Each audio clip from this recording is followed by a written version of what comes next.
നമസ്കാരം. ആസ്ട്രോമീഡിയയുടെ എല്ലാ മാന്യ പ്രേക്ഷകർക്കും പുതിയൊരു അധ്യായത്തിലേക്ക് ഒരിക്കൽ കൂടി ഹാർദമായ സ്വാഗതം. ഞാൻ ജ്യോത്സ്യൻ പ്രമോദ് പണിക്കർ പെരിങ്ങോട്.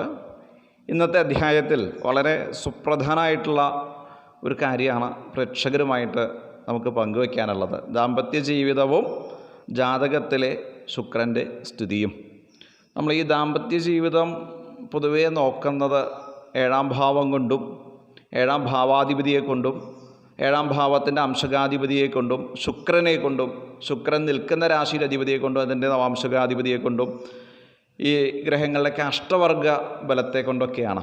അപ്പോൾ ഒരു ഗ്രഹത്തിൻ്റെ ബലാബലം നമ്മൾ ചിന്തിക്കുമ്പോൾ അഷ്ടവർഗ ബലമുണ്ടോ എന്നുള്ളത് പ്രധാനമായിട്ട് ചിന്തിക്കണം. ഇപ്പോൾ സാധാരണയായിട്ട് കുട്ടികളുടെ ജാതകമൊക്കെ പരിശോധിക്കാൻ വരുന്ന സമയത്ത്, കുട്ടികളെന്ന് പറയുമ്പോൾ വിവാഹം കഴിക്കാൻ തയ്യാറെടുക്കുന്ന വ്യക്തികളുടെ ജാതകം പരിശോധിക്കാൻ വരുന്ന സമയത്ത് ഈ വക പരിശോധനകൾ നടത്തുന്നില്ല എന്നുള്ളത് ഉറപ്പ് തന്നെയാണ്. കാരണം അങ്ങനെയാണെന്ന് വെച്ചാൽ ഈ പൊരുത്തം നോക്കിയാലും ജാതക ചർച്ചയൊക്കെ നോക്കിയാലും അവരുടെ ജീവിതത്തിൽ കുഴപ്പങ്ങൾ വരുന്നുണ്ട്. അതിനെന്തായിരിക്കും കാരണം?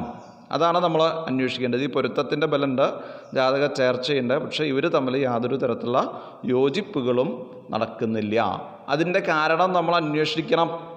അപ്പോൾ ഈ പറയുന്ന എല്ലാവിധ സംവിധാനങ്ങളും ഉപയോഗിച്ചിട്ട് അവരുടെ ദാമ്പത്യ നിർണയം കൃത്യമായിട്ട് ജാതകത്തിലൂടെ പറയാൻ ആ ദൈവജ്ഞന് സാധിക്കണം.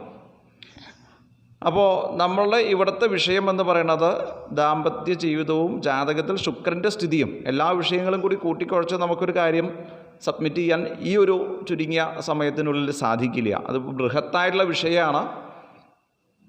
അപ്പോൾ ജാതകത്തിൽ എന്തെങ്കിലും ദുരിതങ്ങളുണ്ടെങ്കിൽ ആ ദുരിതത്തെ കണ്ടുപിടിച്ച് ആ വരുന്ന വ്യക്തികളോട് പറഞ്ഞു കൊടുത്ത് അവരെ ബോധവാന്മാരാക്കി അതിനനുസരിച്ചിട്ടുള്ള പ്രായശ്ചിത്തങ്ങളും കൂടി വിധിപ്രകാരം വിധിക്കാൻ ഈ ദൈവജ്ഞന് കഴിയണം. അപ്പോൾ നമ്മൾ പറയാറുണ്ട് ശയന കളത്രാധികാരകോ ഭൃഗു. ശയന കളത്രാധികാരകത്വം, ശയനം ഉറക്കം, കളത്രം ഭാര്യ, പ്രണയം മൈഥുനം, ഇതൊക്കെ നമ്മൾ ചിന്തിക്കേണ്ട ഗ്രഹം ജാതകത്തിൽ ശുക്രനാണ്.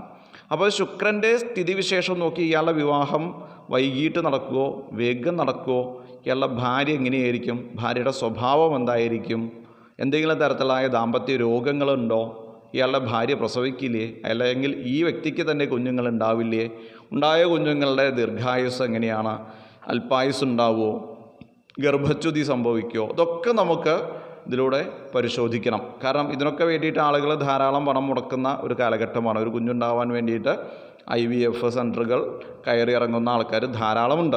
എന്നിട്ടും കാര്യം സാധിക്കാണ്ട് വരുമ്പോഴാണ് ദൈവജ്ഞന്മാരുടെ സഹായം തേടുക.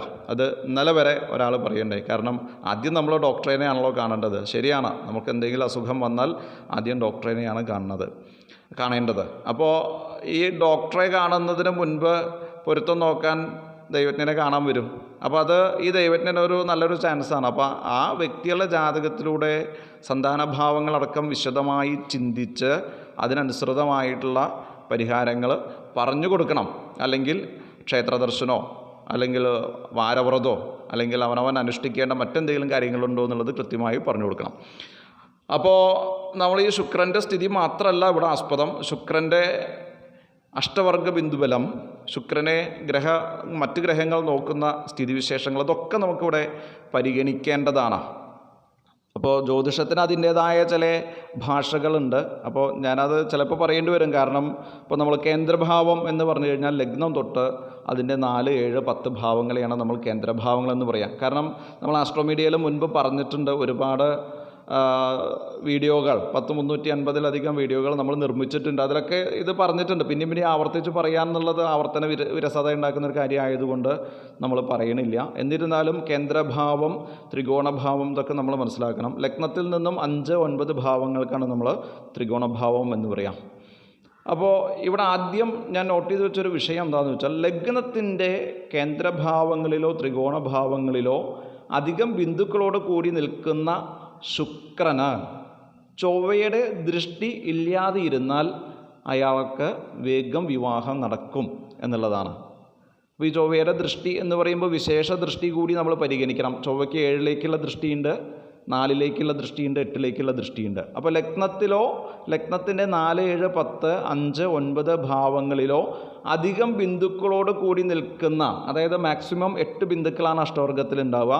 5ലധികം ബിന്ദുക്കളോട് കൂടി നിൽക്കുന്ന ശുക്രൻ എന്ന് വെച്ചോളൂ. അങ്ങനെയുള്ള ശുക്രന് ചൊവ്വയുടെ ദൃഷ്ടി ഇല്ലാതെ ഇരുന്നാൽ അധികം പ്രയാസപ്പെടാണ്ട് ഇയാളുടെ വിവാഹം നടക്കും. 5 ബിന്ദുക്കൾ ഉള്ള ശുക്രൻ നീചത്തിലോ, അതായത് ശുക്രൻ്റെ നീചരാശി കന്നിരാശിയാണ്, നീചത്തിലോ നീച നവാംശകത്തിലോ കന്നിരാശി അംശകത്തിലോ ചൊവ്വയുടെ സംബന്ധത്തോടു കൂടി നിൽക്കുകയാണെങ്കിൽ അധികം പ്രയാസമുണ്ടാവും വിവാഹം നടക്കാൻ. അപ്പോൾ നമ്മൾ മനസ്സിലാക്കേണ്ടത് എന്താ വെച്ചാൽ ചൊവ്വയുടെ ദൃഷ്ടി ശുക്രന് നന്നല്ല എന്നുള്ളതാണ്. അതിപ്പോൾ അഷ്ടവർഗ ബിന്ദുക്കൾ കൂടിയാലും കുറഞ്ഞാലും പൊതുവേ എൻ്റെ ഒരു അഭിപ്രായത്തിൽ അല്ലെങ്കിൽ എൻ്റെ ഈ ഒരു സർവീസ് പീരീഡിൽ ഞാൻ കണ്ടിട്ടുള്ള വിഷയം, ചൊവ്വയ്ക്ക് ശുക്രൻ്റെയോ ശനിയുടെയോ ദൃഷ്ടി വരണ സമയത്ത് അവർക്ക് ദാമ്പത്യം അത്രയ്ക്ക് അങ്ങോട്ട് സുഖാവാതെ ഉണ്ട്. കാരണം 35 വയസ്സ് 45 വയസ്സൊക്കെ ആയിട്ടുള്ള ആൾക്കാർ വിവാഹം അന്വേഷിക്കുക. കാരണം എന്താ വെച്ചാൽ അവർക്ക് നടക്കുന്നില്ല, ഏത് വിധേന നോക്കിയാലും അവർക്ക് വിവാഹം നടക്കുന്നില്ല. അപ്പോൾ അതിൽ ഈ ഒരു വിഷയം വളരെ സൂക്ഷ്മമായിട്ട് പരീക്ഷിച്ച് നോക്കിയപ്പോൾ കണ്ടിട്ടുണ്ട്. അപ്പോൾ അതാണ് ഞാൻ നോട്ട് ചെയ്ത് വെച്ചിട്ടുള്ള ഒരു പ്രധാന വിഷയം. അപ്പോൾ ചൊവ്വയുടെ ദൃഷ്ടി ഇല്ലെങ്കിൽ, ശുക്രന് ചൊവ്വയുടെ ദൃഷ്ടി ഇല്ലെങ്കിൽ വിവാഹം വേഗം നടക്കുമെന്നും, ശുക്രന് ചൊവ്വയുടെ ദൃഷ്ടി വരികയാണെങ്കിൽ വിവാഹം വളരെ പ്രയാസത്തോടു കൂടി മാത്രമേ നടക്കൂ എന്നും പറയണം. മറ്റൊരു വിഷയം, 7ാം ഭാവാധിപതിയും 5ാം ഭാവാധിപതിയും അന്യോന്യം 5, 9 ഭാവങ്ങളിലിരിക്കുകയും 7ാം ഭാവത്തിൽ ചൊവ്വ നോക്കുകയും ചെയ്താൽ ആ ജാതകനെ ഭാര്യ ഉപേക്ഷിക്കും. ഉപേക്ഷിക്കുന്നതാണ്. അപ്പോൾ 7ാം ഭാവനാഥനും 5ാം ഭാവനാഥനും പരസ്പരം 5ലോ 9ലോ ഇരിക്കുകയും 7ാം ഭാവത്തിൽ ചൊവ്വ നോക്കുകയും ചെയ്താൽ ആ ജാതകന് ഭാര്യ ഉപേക്ഷിച്ച് പോവും, യാതൊരു സംശയവും വേണ്ട. 7ാം ഭാവത്തിൽ ചൊവ്വയോ ശനിയോ യോഗം ചെയ്തു നിൽക്കുകയും 7ാം ഭാവാധിപൻ ചൊവ്വയുടെയോ ശനിയുടെയോ നവാംശകത്തിലോ അല്ലെങ്കിൽ ദൃഷ്ടിപഥത്തിലോ വരികയും ചെയ്താൽ ആ വ്യക്തിയുടെ ഭാര്യ ദുർമാർഗത്തിൽ സഞ്ചരിക്കുന്നവളായിരിക്കും എന്നാണ് പറയേണ്ടത്. അപ്പോൾ ആ ഗ്രഹത്തിൻ്റെ ബലാബലം കൂടി നോക്കണം, കണ്ട വഴിക്ക് ഫലം പറയരുത്. ഇതൊക്കെ ശാസ്ത്രത്തിലെ ചില സൂചനകളാണ്. ഇപ്പോൾ ഇങ്ങനെയുള്ള യോഗമുള്ള ആൾക്കാരെല്ലാവരുടെയും ഭാര്യമാരങ്ങനെ ആയിക്കൊള്ളുന്നില്ല. അവിടേക്ക് ശുഭയോഗ ശുഭദൃഷ്ടികളൊക്കെ വന്നാൽ ഈ യോഗത്തെ പരിഹരിക്കും. അപ്പോൾ അതൊക്കെ കൂടിയിട്ട് മനസ്സിലാക്കണം. അപ്പോൾ ഇത് സൂചയന്തീഹ ജന്മത്തിലേക്കുള്ള സൂചനയായിട്ട് മാത്രമേ അതിനെ കാണാവൂ. പ്രത്യേകിച്ച് 7 ചൊവ്വയും ശനിയൊക്കെ വന്നു കഴിഞ്ഞാൽ എത്ര ബലം ഉണ്ടെങ്കിലും ശരി അവർക്ക് ദാമ്പത്യം സുഖമായിട്ട് കണ്ടിട്ടില്ല. എന്തെങ്കിലും തരത്തിലുള്ളതായ സ്പെല്ലിംഗ് മിസ്റ്റേക്കുകളുണ്ടാവും. ചിലപ്പോൾ സമൂഹത്തിൻ്റെ മുൻപിൽ അവർ മാതൃകാ ദമ്പതിമാരാണെങ്കിലും അവരുടെ ദാമ്പത്യ ജീവിതത്തിൽ ഇങ്ങനെയൊരു പ്രശ്നമുള്ളതായിട്ട് പേഴ്സണലായിട്ട് അറിയാം. കാരണം ഈ വരുന്ന ആളുകൾ ദൈവജ്ഞനുമായിട്ട് ഈ വക കാര്യങ്ങളൊക്കെ സംവദിക്കാറുണ്ട്. അപ്പോൾ അതൊക്കെ നോട്ട് ചെയ്ത അനുഭവത്തിൽ വന്ന ഫലങ്ങളാണ് ഇവിടെ പറയുന്നത്. അതേപോലെ 4 ബിന്ദുക്കളോട് കൂടിയിട്ടുള്ള ശുക്രൻ നീചരാശിയിൽ നിൽക്കുകയോ നീചരാശിയിൽ അംശിക്കുകയോ ചൊവ്വയുടെ ദൃഷ്ടിയോ ചെയ്തു കഴിഞ്ഞാൽ ആ വ്യക്തിയുടെ ഭാര്യ അപവാദത്തോടു കൂടിയവളായിട്ട് ഭവിക്കും. എന്തെങ്കിലും ബ്ലാക്ക് മാർക്ക് ആയുള്ള ആ വ്യക്തിയുടെ ഭാര്യയ്ക്ക് ഉണ്ടായിരിക്കും എന്നുള്ളത് മറ്റൊരു വിഷയം. 4 ബിന്ദുക്കളോട് കൂടിയിട്ടുള്ള ശുക്രൻ നീചരാശിയിൽ നിൽക്കുക എന്ന് പറയുമ്പോൾ തീരെ ബലമില്ല. ശുക്രന് നീചത്തിലും മൗഢ്യത്തിലൊന്നും ഗ്രഹത്തിന് ബലം ഉണ്ടാവില്ല. നീചത്തിൽ അംശയിക്കുകയോ ചെയ്താൽ ചൊവ്വയുടെ ദൃഷ്ടി കൂടി ഉണ്ടാവണം കേട്ടോ. പൂർണ്ണ ദൃഷ്ടി വന്നാൽ അധികം ഫലം ഉണ്ടാവും. വിശേഷ ദൃഷ്ടി വന്നു കഴിഞ്ഞാൽ അതിനനുസരിച്ചിട്ട് ആ ഒരു വിഷയത്തിന് ബലം കുറയും. ശുഭദൃഷ്ടി ഈ ശുക്രന് വന്നു കഴിഞ്ഞാൽ ഈ ദോഷം ഉണ്ടാവില്ല എന്നുള്ളത് കൂടി നമ്മൾ മനസ്സിലാക്കണം. അതേപോലെ തന്നെ 5 ബിന്ദുക്കളോട് കൂടിയ ശുക്രൻ ചൊവ്വാക്ഷേത്രത്തിൽ നിൽക്കുകയോ ചൊവ്വയുടെ രാശിയിൽ അംശകിക്കുകയോ, ചൊവ്വയുടെ രാശി എന്ന് പറയുമ്പോൾ മേടം രാശി, വൃശ്ചിക രാശി. പൊതുവെ വൃശ്ചികത്തിലെ ശുക്രന് ദോഷം പറഞ്ഞിട്ടുണ്ട്. മധുപഗത സിത, മധുവിൽ ഉപഗതനായിരിക്കുന്ന സിതൻ അഥവാ ശുക്രൻ ഭാര്യാനാശത്തെ ചെയ്യും. അപ്പോൾ 5 ബിന്ദുക്കളോട് കൂടിയ അഷ്ടവർഗ ബിന്ദുക്കളിൽ 5 ബിന്ദുക്കളോട് കൂടിയ ശുക്രൻ ചൊവ്വാക്ഷേത്രത്തിൽ നിൽക്കുകയോ ചൊവ്വയുടെ രാശിയിൽ അംശകിക്കുകയോ ചൊവ്വയുടെ ദൃഷ്ടിപഥത്തിൽ വരികയോ ചെയ്തു കഴിഞ്ഞാൽ ആ ജാതകൻ അന്യ സ്ത്രീകളെ ആഗ്രഹിക്കുന്നവനായിട്ട് ഭവിക്കും. ഇത് സ്ത്രീജാതകത്തിലും ചിന്തിക്കാം, നേരെ തിരിച്ചും ചിന്തിക്കാം കേട്ടോ. 6-ൽ ചൊവ്വ വരിക, 7-ൽ ചന്ദ്രൻ വരിക, 12-ൽ ശുക്രൻ നിൽക്കുക, ശനി രാഹു ഇവരുടെ സംബന്ധമോ ദൃഷ്ടിയോ ഈ പറയുന്ന ഗ്രഹങ്ങൾക്കുണ്ടാവുകയോ ചെയ്താൽ ആ ജാതകൻ വിധവയായിരിക്കുന്ന സ്ത്രീയിൽ ആഗ്രഹത്തോടു കൂടിയവനായിട്ട് ഭവിക്കും. ഒന്നുകൂടി പറയാം. 6-ൽ ചൊവ്വ വരിക, 7-ൽ ചന്ദ്രൻ വരിക, 12-ൽ ശുക്രൻ വരിക, ശനി രാഹു ഇവരുടെ ദൃഷ്ടിയോ യോഗമോ കേന്ദ്രഭാവസ്ഥിതിയോ ത്രികോണബന്ധമോ എന്തെങ്കിലും ഈ പറയുന്ന ഗ്രഹങ്ങൾക്ക് വന്നു കഴിഞ്ഞാൽ ആ ജാതകൻ വിധവകളെ ആഗ്രഹിക്കുന്നവനായിട്ട് ഭവിക്കും. എന്ന് പറഞ്ഞാൽ വിധവയായിരിക്കുന്ന സ്ത്രീയെ വിവാഹവും കഴിക്കാം. അങ്ങനെ ഉണ്ടല്ലോ, സ്ത്രീയുടെ ഭർത്താവ് മരിച്ചുപോയി, ആ സ്ത്രീക്ക് അധികം പ്രായമില്ല, ഇയാളുടെ ഭാര്യ മരിച്ചുപോയി, അങ്ങനെയൊക്കെ സംഭവിക്കാവുന്നത്. അപ്പോൾ വിധവയായിരിക്കുന്ന സ്ത്രീയെ വിവാഹം കഴിക്കാമെന്ന് കൂടി അതിൽ നിന്ന് നമ്മൾ അർത്ഥം ഗ്രഹിക്കേണ്ടതാണ്. എങ്ങനെയാണ് എൻ്റെ ഭാര്യ ഉണ്ടാവുക എന്ന് വെച്ചാൽ നിങ്ങൾക്ക് വിധവയായിരിക്കുന്ന സ്ത്രീയെ വിവാഹം കഴിക്കാനുള്ള യോഗം ഉണ്ടെന്ന് പറയണം. അതിനൊക്കെ പ്രായശ്ചിത്തങ്ങളൊക്കെ ചെയ്താൽ ആ ദോഷമൊന്നും ഉണ്ടാവില്ല എന്ന് കൂടി മനസ്സിലാക്കാം. 7-ൽ ചന്ദ്രൻ നിൽക്കുക, 7-ാം ഭാവാധിപന് രാഹു സംബന്ധമുണ്ടാവുകയും ശുക്രൻ ഉച്ചത്തിൽ നിൽക്കുകയും ചെയ്താൽ തന്നേക്കാൾ പ്രായം കൂടിയ സ്ത്രീയെ വിവാഹം കഴിക്കേണ്ടതായിട്ട് വരും. അല്ലെങ്കിൽ അങ്ങനെയുള്ള സ്ത്രീകളുടെ കൂടെ ജീവിക്കേണ്ട സാഹചര്യം ഉണ്ടാവും. ഭാര്യയെ പോലെ ജീവിക്കണം എന്നാണ് കേട്ടോ, അവരുടെ കൂടെ പോയിട്ട് ജീവിക്കുക എന്നല്ല. 7-ാം ഭാവത്തിൽ ചന്ദ്രൻ നിൽക്കുക, 7-ാം ഭാവാധിപന് രാഹു സംബന്ധം ഉണ്ടാവുകയും ശുക്രൻ ഉച്ചത്തിൽ നിൽക്കുകയും എന്ന് പറഞ്ഞാൽ ശുക്രന് നല്ലോണം ബലം, 60 ഡിഗ്രി ബലമുള്ള ഉച്ചത്തിൽ. അങ്ങനെ ചെയ്തു കഴിഞ്ഞാൽ വൃദ്ധയായ സ്ത്രീയുടെ കൂടെ അല്ലെങ്കിൽ തന്നേക്കാൾ പ്രായം കൂടിയ സ്ത്രീയുമായിട്ട് വിവാഹബന്ധം പോലെയുള്ള എല്ലാ തരത്തിലായ ബന്ധങ്ങളും ഉണ്ടാകാൻ സാധ്യത കൂടുതലുണ്ട്. ശുക്രൻ 6-ലോ 8-ലോ 12-ലോ നിൽക്കുക, 2-ഓ 3-ഓ ബിന്ദുബലം അഷ്ടവർഗത്തിൽ ഉണ്ടാവുക, 7-ാം ഭാവാധിപൻ നീചസ്ഥനായിരിക്കുക. അപ്പോൾ അങ്ങനെയുള്ള ജാതകന് നീച സ്ത്രീകളുമായിട്ടുള്ള സഹവാസം ഉണ്ടാകും. നീച സ്വഭാവം, നീചപ്രവൃത്തി ഇത്യാദി ചെയ്യുന്ന സ്ത്രീകളുമായിട്ടുള്ള സഹവാസം ഉണ്ടാവും. അതായത് ശുക്രൻ ദുസ്തനായിരിക്കണം എന്നർത്ഥം. ശുക്രൻ 6-ലോ 8-ലോ 12-ലോ വരിക.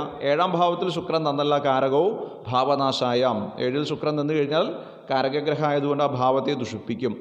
അങ്ങനെയുള്ള ശുക്രൻ 3 ബിന്ദുക്കളോട് കൂടിയിട്ടോ 2 ബിന്ദുക്കളോട് കൂടിയിട്ടോ 7-ാം ഭാവാധിപൻ നീചസ്ഥനും കൂടി വന്നു കഴിഞ്ഞാൽ, ഇപ്പോൾ ശുക്രൻ്റെ കാര്യം മാത്രമല്ല, ഇത് എല്ലാം കൂടി വരണം. 7-ാം ഭാവനാഥന് നീചം പോലെയുള്ള തീരെ ബലം ഉണ്ടാവാൻ പാടില്ല എന്നർത്ഥം. അങ്ങനെ വന്നു കഴിഞ്ഞാൽ നീചയായിരിക്കുന്ന സ്ത്രീകളുമായിട്ട് സമ്പർക്കമുണ്ടാകും. മറ്റൊരു നിയമം, ശുക്രൻ 6, 8, 12 ഭാവങ്ങളിൽ 6, 8, 12 ഭാവങ്ങളിൽ ശുക്രൻ 2-ഓ 3-ഓ ബിന്ദുക്കളോട് കൂടിയിട്ട് നിൽക്കുക. 2, 3 ബിന്ദുക്കൾ എന്ന് പറഞ്ഞാൽ വളരെ കുറവ്. 1, 0 എന്നുള്ളത് പറഞ്ഞാൽ ഒട്ടുമില്ല. ആ ഭാവമേ അയാൾക്ക് ഒരു തരം സ്ത്രീകളും കിട്ടില്ല എന്നാണ് അതിൻ്റെ അർത്ഥം. 6, 8, 12 ഭാവങ്ങളിൽ ശുക്രൻ 2-ഓ 3-ഓ ബിന്ദുക്കളോട് കൂടി ശനിയുടെ ദൃഷ്ടി സംബന്ധമായിട്ട് നിൽക്കുകയാണെങ്കിൽ കണ്ണ് ദീനമുള്ള, അതായത് ബ്ലൈൻഡായിട്ടുള്ള സ്ത്രീകളുമായിട്ട് സംയോഗം ഉണ്ടാവും. കണ്ണ് പൊട്ടിയ സ്ത്രീയെ വിവാഹം കഴിക്കേണ്ടതായിട്ട് വരും എന്നാണ്. അല്ലെങ്കിൽ കണ്ണിന് എന്തെങ്കിലും തരത്തിലുള്ളതായ പ്രശ്നം, അത് കോങ്കണ്ണോ കണ്ണ് കാണാത്ത സ്ത്രീകളെ വിവാഹം കഴിക്കുന്ന ആൾക്കാരില്ലേ, അതൊക്കെ ഇതിൽ വരുന്നതാണ്. അങ്ങനൊരു അനുഭവം ഉണ്ടായിട്ടുണ്ട്, എൻ്റെ നാട്ടിലുണ്ടായിട്ടുണ്ട്. 2 കണ്ണും കാണില്ല അവർക്ക്, പക്ഷേ അവർ ഒരുപാട് കഴിവുള്ളൊരു സ്ത്രീയാണ് കേട്ടോ. 2 കണ്ണും കാണില്ല, ഇദ്ദേഹത്തിന് പ്രത്യേകിച്ച് കുഴപ്പമൊന്നുമില്ല. പക്ഷെ അവരെ സംരക്ഷിക്കാനുള്ളതായ തീരുമാനം സ്വാഗതാർഹമാണ്. ഞാനും അവരുടെ വിവാഹത്തിന് പോയിട്ടുണ്ട്. സന്തോഷം തരുന്നൊരു കാര്യമായിരുന്നു അന്ന്. പക്ഷേ അയാളുടെ യോഗം വിവാഹം കണ്ടുമുട്ടിയ സ്ത്രീയെ വിവാഹം കഴിക്കേണ്ട സാഹചര്യമുണ്ടായി എന്ന് തന്നെയാണ്. മറ്റൊരു നിയമം, 2-ലോ 7-ലോ ശനിയോ ചൊവ്വയോ നിൽക്കുക. ലഗ്നത്തിൽ നിന്ന് 2 അല്ലെങ്കിൽ 7 ശനിയോ ചൊവ്വയോ നിൽക്കുകയും ശുക്രൻ 12-ാം ഭാവത്തിൽ സ്ഥിതി ചെയ്യുകയും ചെയ്താൽ 1-ാമത്തെ ഭാര്യ ഇരിക്കുമ്പോൾ തന്നെ 2ാമത് വിവാഹം ചെയ്യും. അങ്ങനെയുള്ള ആൾക്കാരുണ്ട്. അത് വളരെ നമ്മൾ വിശേഷമായിട്ട് നോക്കേണ്ട ഒരു കാര്യമാണ്. കാരണം ഈ ചൊവ്വ ശനി ഇതിൻ്റെയൊക്കെ ബന്ധം 7-ലോ 2-ലോ ഒക്കെ വന്നു കഴിഞ്ഞാൽ, പ്രത്യേകമായിട്ട് 7-ാം ഭാവത്തിലേക്കൊക്കെ വന്നു കഴിഞ്ഞാൽ നമ്മൾ ശ്രദ്ധിക്കണം. അങ്ങനെയുള്ള കേസുകൾ ധാരാളമുണ്ട്. മനസ്സിലായോ? ഏറ്റവും കൂടുതൽ അതാ തോന്നുന്നുണ്ട്. രഹസ്യബന്ധങ്ങൾ അല്ലെങ്കിൽ പരസ്യബന്ധങ്ങൾ. ആദ്യത്തെ ഭാര്യ ഉണ്ടായിരിക്കുമ്പോൾ വേറൊരു പെണ്ണിനെ വിവാഹം കഴിക്കുക. അപ്പോൾ ഇങ്ങനെ ഗ്രഹനില വരുമ്പോൾ അച്ഛനും അമ്മമാരൊക്കെ ഒന്ന് സൂക്ഷിച്ചോളൂ. മക്കളുടെ, അതാണാണെങ്കിലും പെണ്ണാണെങ്കിലും. 2-ലോ 7-ലോ ശനിയോ ചൊവ്വയോ നിൽക്കുകയും ശുക്രൻ 12-ാം ഭാവത്തിൽ നിൽക്കുകയും ചെയ്താൽ 1-ാമത്തെ ഭാര്യ ഇരിക്കുമ്പോൾ അല്ലെങ്കിൽ 1-ാമത്തെ ഭർത്താവ് ഇരിക്കുമ്പോൾ 2ാമത് ഒരാളെ വിവാഹം ചെയ്യേണ്ട സാഹചര്യമുണ്ട് എന്ന് നമ്മൾ മനസ്സിലാക്കാം. അതായത് 7-ാം ഭാവനാഥൻ 7-ാം ഭാവാധിപൻ്റെ രാശിനാഥൻ, അതായത് ഇപ്പോൾ ഏഴാം ഭാവാധിപൻ എന്ന് പറയുമ്പോൾ കളത്രനാഥൻ എന്നൊരു അല്ലെങ്കിൽ കളത്രാധിപതി എന്നൊരു അർത്ഥത്തിൽ എടുക്കണം. ഈ ഏഴാം ഭാവനാഥൻ കർക്കിടകത്തിൽ നിൽക്കുമ്പോൾ പാപഗ്രഹങ്ങൾ സംബന്ധമോ ദൃഷ്ടിയോ ഉണ്ടായാൽ 2 ഭാര്യ ഉണ്ടാവുന്നുണ്ട്. മനസ്സിലായിട്ടോ? അപ്പോൾ ഏഴാം ഭാവനാഥൻ പാപഗ്രഹമായി വരുന്നത് തുലാലഗ്നക്കാർക്ക്, കർക്കിടക ലഗ്നക്കാർക്ക് ഒക്കെയാണ് അധികം. അതേപോലത്തെ ഇടവലഗ്നക്കാർക്ക് വരാം. അതായത് മേടം, വൃശ്ചികം, മകരം, കുംഭം ഇതൊക്കെയാണല്ലോ. അതേപോലെ തന്നെ ഏഴാം ഭാവരാശികൾ പാപഗ്രഹങ്ങൾ വരിക. അപ്പോൾ സൂര്യൻ്റെ രാശി, ചൊവ്വയുടെ രാശി, ശനിയുടെ രാശി ഇതൊക്കെ ഏഴാം ഭാവമായിട്ട് വരികയെന്ന് വിചാരിച്ചാൽ മതി. അപ്പോൾ ഇടവലഗ്നത്തിലുള്ള ആൾക്കാർക്ക് ഏഴാം ഭാവം ചൊവ്വാക്ഷേത്ര വരിക. ചിങ്ങലഗ്നത്തിലുള്ള ആൾക്കാർക്ക് ഏഴാം ഭാവം ശനിക്ഷേത്രം പാപഗ്രഹമാണ്. കർക്കിടക ലഗ്നക്കാർക്ക് ഏഴാം ഭാവം മകരം ശനിക്ഷേത്രമാണ്. അപ്പോൾ ഇങ്ങനെ ലഗ്നമായി ജനിക്കുന്ന ആളുകൾ എന്നുള്ളത് നമ്മൾ മനസ്സിലാക്കണം. അപ്പോൾ ഈ ഏഴാം ഭാവാധിപനായിരിക്കുന്ന പാപഗ്രഹം കർക്കിടക രാശിയിൽ വരികയും അവിടേക്ക് പാപഗ്രഹങ്ങൾ ദൃഷ്ടി കൂടി വരികയും ചെയ്താൽ ആ ജാതകന് 2 ഭാര്യ ഉണ്ടാവും എന്നുള്ളത് മനസ്സിലാക്കണം. മറ്റൊരു നിയമം, കളത്രകാരകനായിരിക്കുന്ന ശുക്രൻ നീചരാശിയിൽ വരിക, മൗഢ്യത്തിൽ വരിക, പാപഗ്രഹ മധ്യത്തിൽ വരിക, ശുഭഗ്രഹ ദൃഷ്ടി ഇല്ലാണ്ട് വരിക, ഏഴാം ഭാവനാഥന് പാപമധ്യസ്ഥിതി ഉണ്ടാവുക. ഇങ്ങനെ വന്നു കഴിഞ്ഞാൽ ആ വ്യക്തിക്ക് 3 3-ലധികമോ ഭാര്യമാർ ഉണ്ടാകും. ഏഴാം ഭാവനാഥൻ 9-ലും 2-ം ഭാവത്തിൽ പാപഗ്രഹവും ശുക്രൻ ഉഭയരാശിയിൽ വരികയും ചെയ്താൽ, മിഥുനത്തിലോ കന്നിയിലോ ധനുവിലോ മീനത്തിലോ വരികയും ചെയ്താൽ 2 ഭാര്യമാരുണ്ടാവും എന്നുള്ളത് സംശയമില്ലാത്ത കാര്യമാണ്. അപ്പോൾ ഇതൊക്കെയാണെന്ന് പ്രേക്ഷകരുമായി സംവദിക്കാനുള്ളതായ വിശേഷങ്ങൾ. നമുക്ക് അടുത്ത എപ്പിസോഡിൽ മറ്റ് വിഷയങ്ങൾ നമുക്ക് കൈകാര്യം ചെയ്യാം. ജ്യോതിഷ സംബന്ധിയായിട്ട് ഇനിയും നമുക്ക് എത്രയോ കാര്യങ്ങൾ പറയാനുണ്ട്. യുഗങ്ങളോളം പറഞ്ഞാൽ തീരാത്ത അത്രയും വിശേഷങ്ങൾ നമുക്കുണ്ട്. വീണ്ടും സന്ധിക്കും വരെ എല്ലാവർക്കും ഒരിക്കൽ കൂടി നന്ദി, നമസ്കാരം, ശുഭദിനം.